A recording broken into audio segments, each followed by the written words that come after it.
Bonjour à tous et bienvenue sur Bouquin d'étoiles. Dans cette vidéo, je vais vous présenter la lecture que j'aimerais bien faire au mois d'août.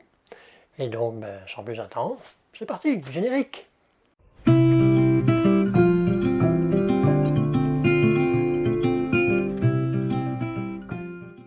nous allons commencer tout d'abord par une petite lecture, mais non des moindres, Lovecraft, celui qui chuchotait dans les ténèbres, aux éditions Folio.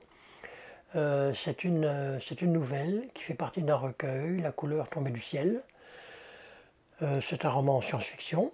Alors l'histoire en deux mots, c'est lors des crues historiques dans le Vermont qui se sont déroulées en 1927, des villageois vont s'apercevoir qu'il y a des créatures mystérieuses, un peu bizarres, qui sont dans la rivière, qui flottent dans la rivière.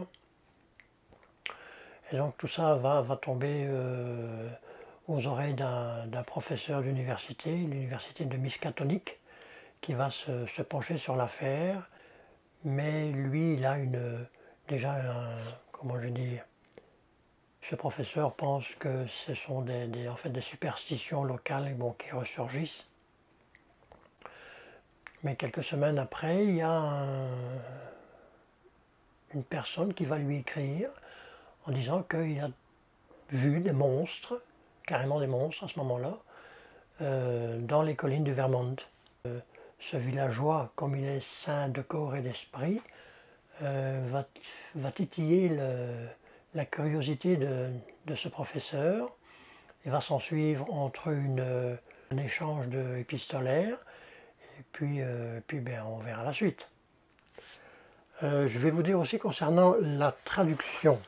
J'ai entendu dire par certains booktubers que Lovecraft a été traduit par plusieurs traducteurs et que certains traducteurs sont peut-être moins bons que d'autres. Et donc ici, juste pour info, la traduction est faite par Jacques Papy et Simone Lamblin. Donc voilà.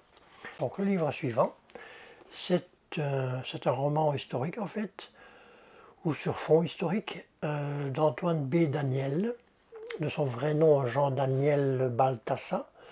Donc ici nous avons, c'est aux éditions Pocket. C'est une trilogie, un cas, premier tome Princesse du Soleil. On va se plonger dans la civilisation précolombienne qui se situe aux environs de 1520-1530. Et l'histoire, en fait, là, juste en deux mots, parce que je ne connais rien de l'histoire. Donc, c'est l'histoire d'un amour impossible, en fait, entre une princesse inca et un conquistador, un officier espagnol. Donc, le livre suivant, on change complètement de genre, c'est un feel good, respire, le plan est toujours parfait de Maud Ankawa aux éditions Édito. Ayant lu au mois de juillet les deux autres romans de cette autrice, qui étaient Kilomètre Zéro et Plus jamais sans moi, également des feel good.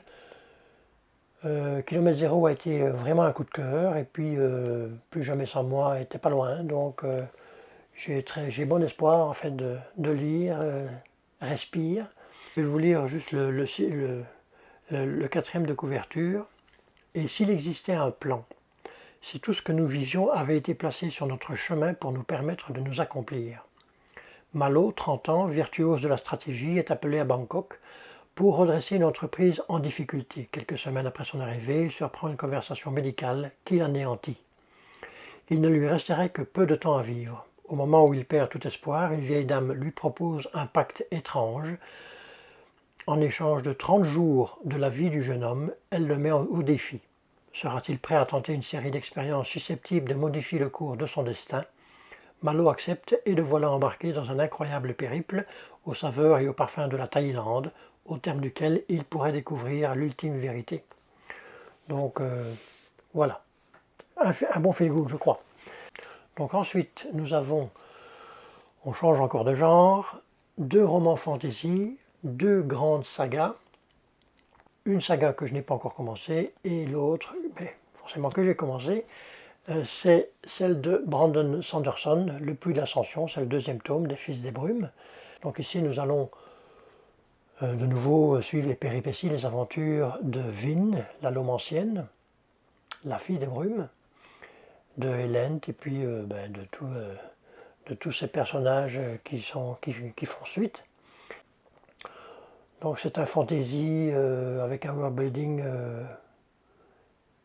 je crois, hyper complet, où on va parler de géopolitique, de stratégie, d'une magie aussi qui s'opère dans cette saga très particulière, une magie qui fait appel aux métaux.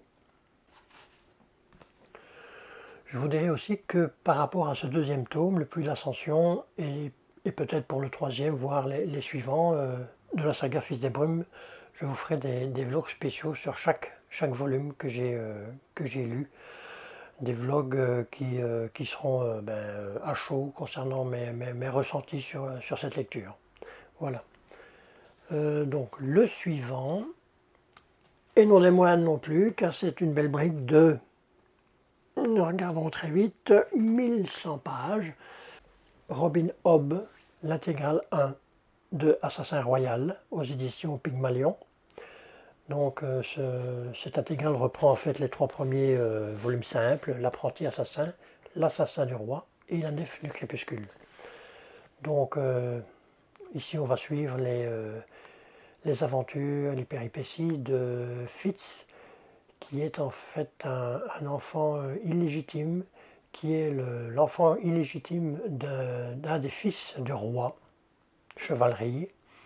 Et donc on va suivre les pérégrinations de cet enfant à la cour du roi. Donc quand j'aurai terminé ce roman, il y a les trois suivants qui m'attendent déjà. Donc quasi sûr que ce sera de la très bonne lecture. Et donc pour terminer, je vais terminer la saga Souvenir de Toussaint. Ça c'est une BD aux éditions Glénat. Je vais vous les présenter car j'en ai encore 5 à lire et c'est une saga qui représentait 8 volumes.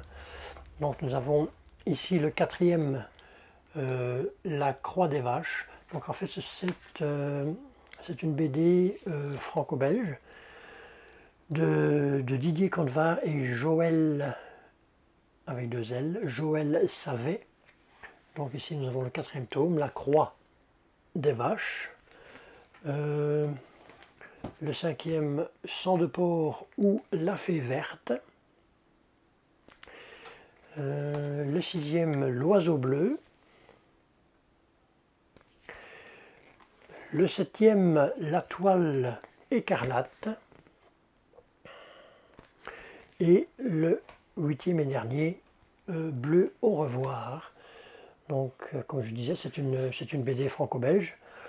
Donc voilà, la vidéo va se terminer ici en vous souhaitant, comme d'habitude, de très bonnes lectures.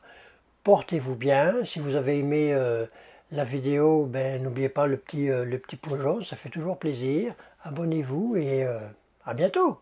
Bye.